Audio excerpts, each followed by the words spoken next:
kuinuka. Kweli ameanguka mara nyingi katika dhambi, lakini kwako ipo nafasi. Kwako Mungu unakupa nafasi nyingine. Mpe nafasi nyingine ya kuinuka tena. Tangulia Bwana. Inawezekana biashara yake imeanguka mara kadhaa, kila kijaribu hili na lile alifanikiwa. Mungu wako kuna nguvu ya kuinua tena.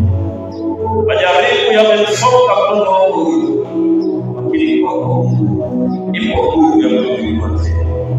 Onekana ukimuinua, onekana ukigusa maisha yake, onekana hata kwa ajili ya neno hili likaguse nafsi yake, akainuke tena katika jina lako, akasimame tena katika jina lako, akaimarike tena katika jina la Yesu, akasonge mbele.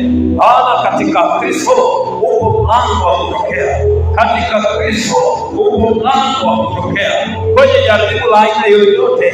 Kwa jina la Yesu uko mlango, uko mlango, uko mlango, uko mlango. Hata kama kanuni limechochewa mara 7, hata kama lile jaribu limechochewa mara zaidi ya kawaida,